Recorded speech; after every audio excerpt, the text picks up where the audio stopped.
Bom, pessoal, boa tarde. No vídeo passado a gente fez um vídeo sobre a economia, né? Sobre o consumo, né? Que esse carro está dando. E nesse vídeo vamos abordar um pouco mais alguns parâmetros que influenciam muito no consumo do carro, né?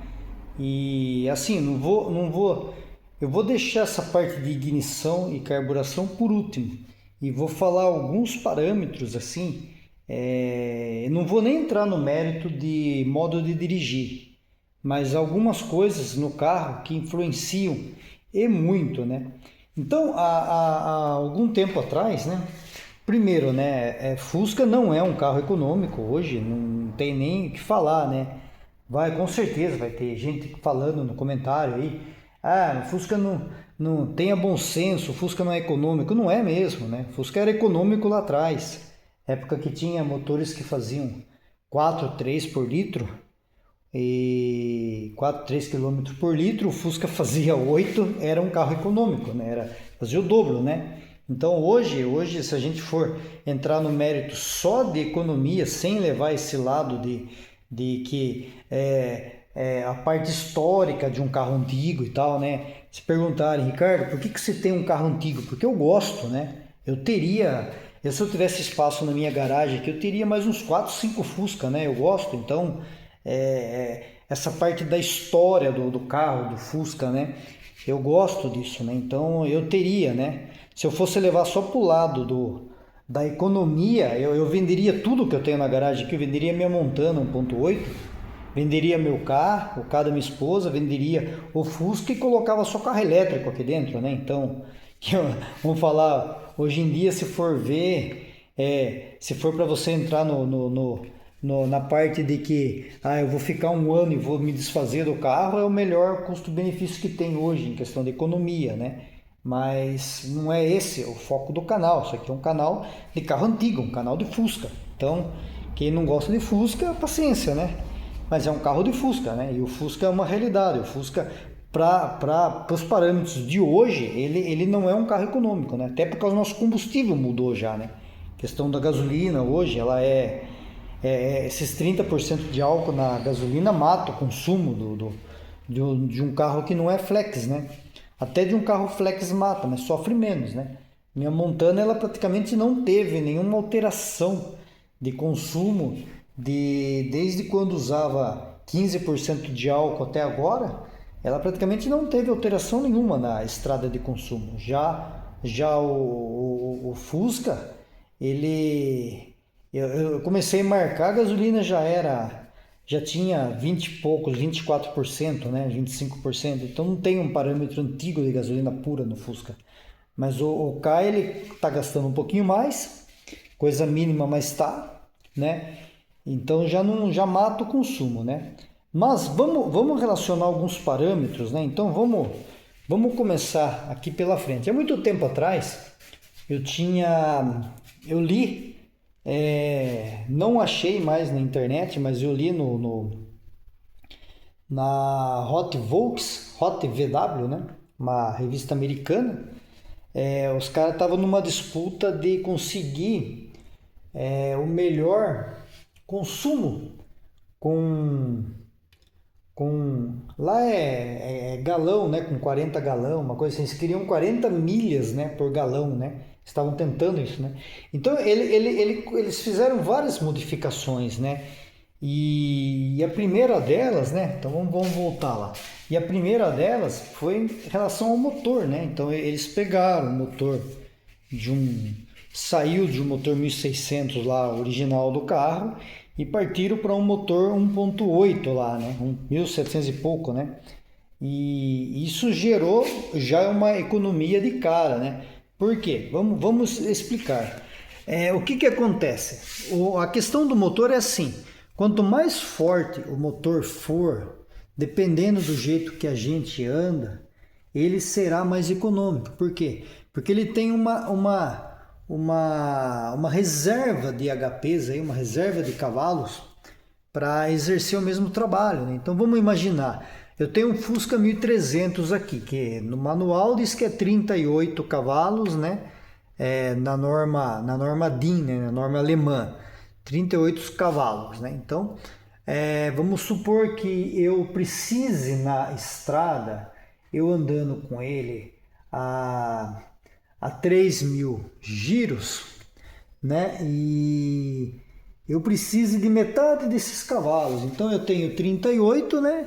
E aliás, a 3.000 giros eu preciso de 30 cavalos para andar, né? 30 cavalos. Aí eu tenho lá 30 cavalos para ele fazer chegar numa determinada rotação, manter 90 por hora, eu preciso de 30 cavalos, né? Então, o motor, para ele gerar 30 cavalos, ele vai estar consumindo. Quanto mais ele precisar, quanto mais perto você tiver do limite seu de potência ali do motor, mais consumo ele vai ter, né? E isso é óbvio, né? O melhor consumo se dá ali naquela rotação de torque máximo, né? Com o pé leve, né? Então isso seria o ideal, né? Então, se você tem um motor pequeno, você vai precisar pisar mais para ele exercer a mesma coisa que um motor grande, você pisaria menos, né? Então, eu mudei, aí eu peguei, mudei, fiz o motor. Aí eu fiz um motor, trabalhei nele, tudo, ele tem 60 cavalos. Eu tenho 20 cavalos a mais, né? Então, quando eu tô nesses mesmos 3.000 giros aí com motor maior de 60 cavalos, eu preciso de 30 cavalos. Eu estou usando a metade só do motor. Eu não estou usando praticamente 3/4 do motor, como no motor de 38 cavalos. Se eu tenho um motor de 60 cavalos, eu estou usando a metade. Isso eu vejo pela minha Montana. A minha Montana, no manual, ela tem 117 cavalos. E eu rodo na estrada em quinta com ela, 100 por hora. Ela está com 2.500 RPM. E se eu estou descarregado, eu faço uma viagem, tipo assim, vou lá para Poços de Caldas, uma viagem que é uma reta só, que não tem quase trânsito, nada. Ela faz 18, 19 na gasolina, né? Então, é bastante motor para aquele trabalho que eu estou fazendo. Se eu fosse fazer essa mesma viagem com o meu Fusca, na mesma velocidade, provavelmente eu gastaria 12 por litro, né? Então, e se eu fizesse a mesma viagem num Fusca com um motor 1.8, todo relacionado para esse motor 1.8, eu faria, o carro economizaria mais. Por quê? Porque eu teria uma reserva de motor, né? Então, eles começaram mudando o motor. Isso ganhou uma economia. Então, quem for fazer o motor e tiver um 1.300, né? Tirando aquele vínculo histórico, né? Eu quero 1.300, eu quero 1.500. Não vou entrar nesse mérito, cada um gosta do que acha que é bom para si, né? Eu gosto de todos os motores, do 1.100 até o 2.3, aí se eu pudesse fazer um, mas em questão de economia, o motor maior, ele é melhor, porque você vai ter uma reserva de cavalos para conseguir fazer o mesmo trabalho que o motor pequeno teria que estar praticamente todo utilizado, né? A outra parte, eu estou fazendo tudo improviso, não estou seguindo um roteiro aqui, porque eu até não achei mais essa revista na internet. E é milhagem, alguma coisa assim. A outra parte que eles bateram forte também foi nessa parte de rodas, né? De rodas aqui, de rolamento. Então eles trocaram todos os rolamentos, engraxaram a parte de rolamento. Isso dá muita diferença, porque a roda trabalha presa, né? Se você tiver sem graxa no rolamento ou tiver muito apertado aqui, essa roda ela vai trabalhar presa. E se ela trabalha presa, ela vai estar segurando o motor e o motor vai ter que fazer mais esforço para andar também. Então isso também conta muito no consumo. Então as rodas os rolamentos das rodas dianteiras bem engraxado, né? Rolamentos praticamente novos, ou se você não tiver novos, ele tem que estar bem engraxado e livres, não pode estar pegando. Os traseiros também. Outra coisa também que influencia muito isso aqui foi uma verdadeira experiência para mim, porque fazia mais de 20 anos que eu andava com o mesmo pneu, né? E quando eu troquei o pneu, eu consegui voltar na calibragem dele de fábrica, porque os pneus estão macios ainda, né? eles são novos, eles estão bem macios. Então, calibragem, né? A gente não pode exceder também a calibragem do pneu. Seria ótimo, quanto maior, melhor, mas aí você vai começar a danificar a parte de suspensão, amortecedor, né? Pivôs, né? A calibragem excessiva aqui, ela vai danificar muito a parte de pivôs, né? De quem tem pivô, ou nos Fuscas antigos o embuchamento, porque quando o pneu está duro ele não amortece, então o que vai sofrer são as buchas, né? Isso eu sei que eu estou falando porque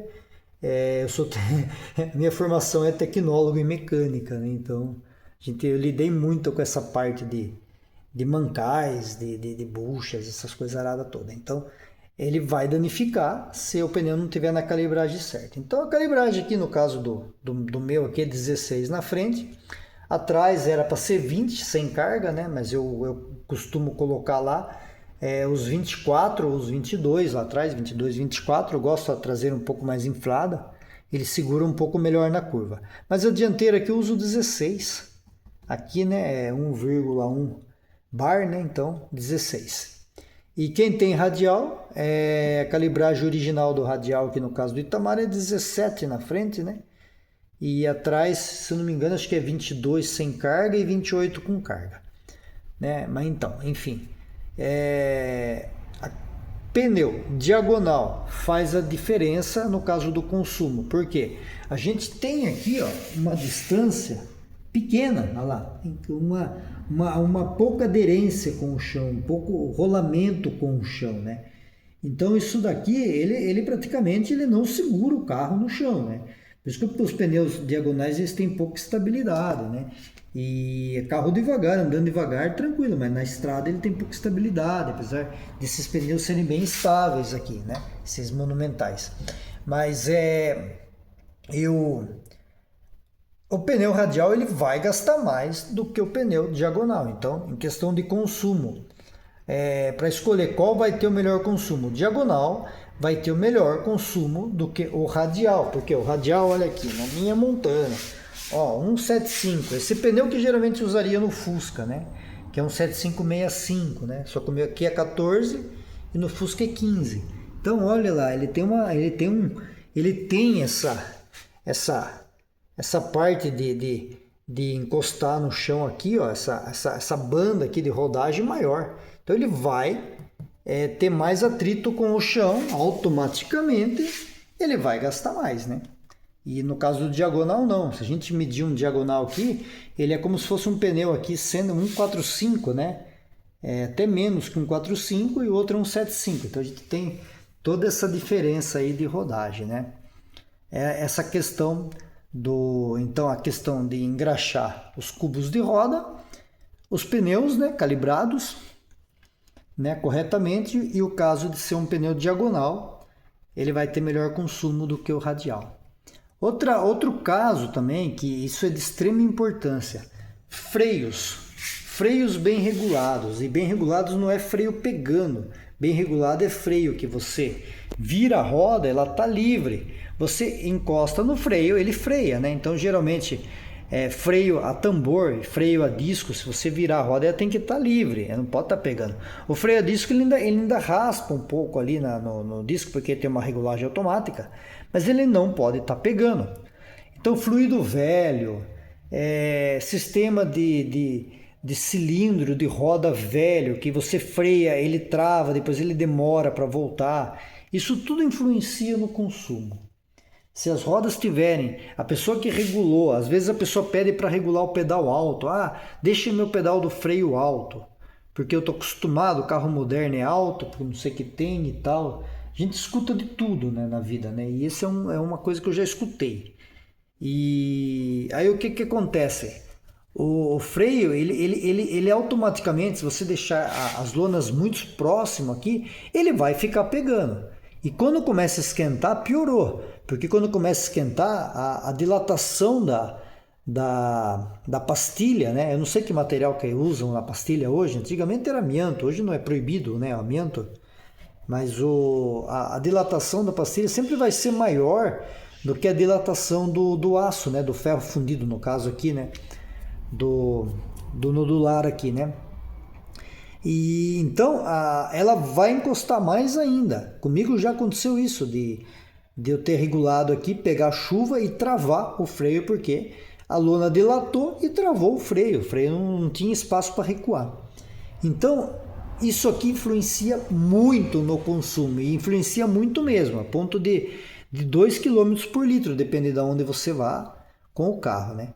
Isso é uma coisa que é de extrema importância. Então, se a gente for fazer um parâmetro, tirando a parte de motor que eu falei, engraxar rolamentos, calibragem de pneus, né? De preferência pneu diagonal para quem quer economizar no Fusca. O radial seria uma segurança, mas o diagonal vai economizar mais do que o radial.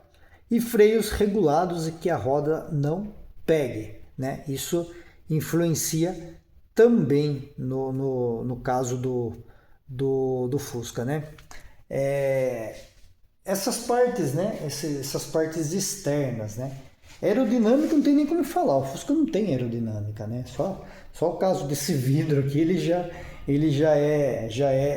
para a época era isso, né? Mas isso aqui são coisas que a gente pode fazer em atenção, que a gente pode fazer, e ele vai dar resultado nessa questão de consumo, né? Vamos lá. Outra coisa assim que a gente tem na questão do consumo é a ignição. A gente teve 3 tipos, né? Depois eu vou deixar um vídeo separado, o próximo vídeo, esse vídeo foi essa parte aí, mas eu vou deixar um vídeo separado para o próximo vídeo, a questão da ignição e do carburador, né? Então, vamos lá. A questão aqui, a gente colocou um motor maior, aí a gente vai ter a questão do câmbio, né? O câmbio também é uma coisa que praticamente dá um vídeo de assunto, né? Mas vamos falar então um pouco do câmbio. Então a gente tem lá, o Fusca ele tinha, não vou nem falar do câmbio do 1200 antigo lá, porque são raros os que preservam isso hoje, que era o 443, né, por 1. Então a gente tem lá o 835, que é o caso desse Fusca 1300. Nós temos o 833, que saiu no 1500 e no 1600. E temos o 831, que é o câmbio do SP2. Depois saiu nos Fuscas pós-84, motor torque, já praticamente todos são 831, né? E o Fusca Itamar também saiu com 831. Então vamos lá, o que é? Câmbio, ele é casado com o motor.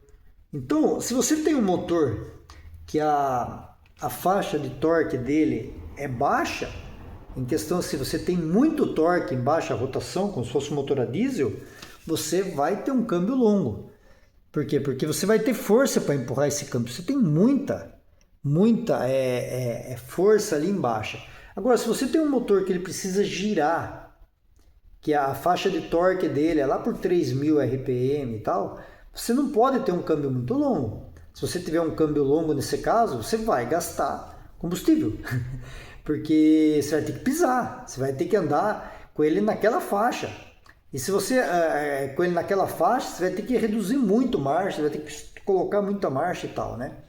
Então, se a pessoa fizer um motor, que nem no caso tem aqui o Ford Ka. Ford Ka é um motor de 65 cavalos. Isso não é nem DIN, na norma SAI já, 65 cavalos. Seria 50 cavalos DIN, vamos falar assim. 54, por aí. O câmbio dele é curtíssimo, é curto a ponto de na estrada a 80 por hora é 3.000 RPM. Então a máxima do Ford Ka a 6.000 RPM é 160 por hora. Então ele é um câmbio curtíssimo, curtíssimo. Perto da minha Montana, que ela com 5.000 giros em quinta, ela dá 180 por hora. Então é um câmbio que chega a 200 ali, o carro tem força para isso, né? Então no caso do Fusca é exatamente isso também. Então se eu tenho um motor 1300 hoje, o câmbio dele é 835. Eu andar na cidade com esse motor aqui, eu piso pouco no carro. porque ele tem força para levar a primeira até 2.000 e poucos RPM, passar a segunda, andar em terceira. Eu ando como um carro normal na cidade. Ele tem força. Agora, se eu coloco um câmbio maior aqui, porque eu vou andar só na estrada, então vou colocar um 833, porque eu vou andar só na estrada, né? Mas assim, a quanto meu motor 1300 vai chegar? A 90 por hora? Né? Se eu andar a 90 por hora com um câmbio 835, eu estou com 3.000 giros nos pneus original. Se eu andar a 90 por hora com um câmbio 833, eu estou com 92, 93 quilômetros por hora. Então eu estou com 2, 3 quilômetros a mais só. Né? Então, eu não sei se compensaria, né? Essa aí. Por quê? Porque a hora que você for andar na cidade, você vai ter um carro que ele vai estar um pouco mais fraco, é gastão, né? Então, o câmbio longo em motor fraco, ele vem duas coisas junto.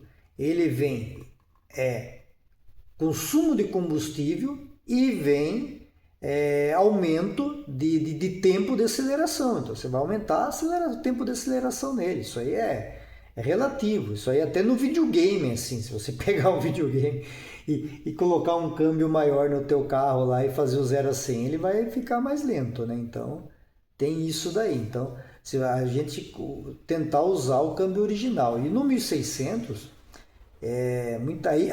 aí no caso do 1600 vai dar um pouco de polêmica, porque assim, 833, ele é um câmbio ideal para o 1600 na cidade. Ele fica muito forte o carro na cidade, o 833, que saiu nos 1600 antigos. E fica muito bom de andar. E o 1600 ele vai fazer 9 por litro. 9,5, né? Se ele tiver tudo certinho, tudo reguladinho, com esse câmbio 833. Aí se você passar para 831, ele vai ficar ótimo de estrada. Por quê? Porque o 1600 ele tem um pouco de força para levar o 831, apesar de ser um pouco longo, mas ele tem. Então se você tiver a 3.000 RPM, com 831 na estrada, você vai estar 100 por hora com o carro, 100 e poucos por hora, né? Então, vamos falar assim, você vai ganhar um pouco de economia, né? Agora, se você precisar fazer ultrapassagem, essas coisas, e você afundar o pé, ele vai gastar um pouco mais do que o 833. Que o 833 você vai estar trabalhando com um giro um pouco maior, então você já vai estar ali praticamente com todo o torque ali disponível, né? O torque máximo ali, né? Então, essa questão de câmbio é bom casar sempre a rotação do torque máximo no carro. No caso do Fusca aqui, a gente está falando de 1300, 835, o torque máximo do 1300 é a 2.000 RPM, 835 a 2.000 ele casa perfeito, que a primeira dele é 25, a segunda dele é 30, com 2.000 giros ali, a segunda é 30, a terceira dele com 2.000 giros é 40, e a quarta é 60. Então você coloca uma quarta e anda 60 por hora com o carro, com torque, e vai embora. Às vezes eu ando praticamente o tempo todo nesse carro aqui, praticamente às vezes em terceira marcha, né? Porque a terceira, do jeito que ele ficou fortinho assim depois que eu mudei o carburador, a terceira você trabalha com o carro de 30 a 60, né? Então você tem economia nessa parte de reduzir pouca marcha, né? E quanto mais marcha você reduz, mais gasto você vai ter de consumo de combustível. Não vamos apelar. O carro ele tem que ter redução de marcha. Você não pode trabalhar com ele com carga total, ficar pisando até o fundo do acelerador com baixa rotação. Isso não existe. Nesses carros carburados, isso detona muito o motor, né? Então não pode. Você tem que trabalhar no método rotação, não no método carga, né? E então a escolha do câmbio é assim, não vão fazer a nhaca de pegar um motor 1300 e colocar o 831, porque vocês vão ter um carro lento e um carro gastão, né? E ele não vai andar, né? Então ele vai ficar, ele pode andar depois que embalar, mas você não vai conseguir, não foi feito para isso. E se você fazer um motor 1300 que ele alcance um giro maior, né? que não é compensável também pelo custo, mas enfim, eu fui lá, fiz motor 1300, abri cabeçote, coloquei dupla carburação, coloquei um comando que vai fazer o motor girar e tal, tudo, né? E o carro ele aumentou a potência lá para 5.500 e o torque dele começou a vir a 3.200, aí então que é mais essencial ainda o uso do 835, porque você precisa subir de giro, né? E se você tiver um câmbio muito grande, o carro está muito pesado para você subir de giro. O motor não tem nenhuma força até 3.500 RPM. E você vai forçar ele para subir de giro, que jeito?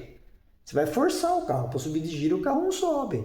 Aí o câmbio mais curto, ele vai favorecer essa faixa onde o motor não tem torque. Então por isso que o motor pequeno, câmbio curto. Motor grande, câmbio longo. E motor grande com torque, porque não adianta nada ter um motor grande sem torque, com torque lá em cima e o câmbio longo que ele vai ficar frouxo, né?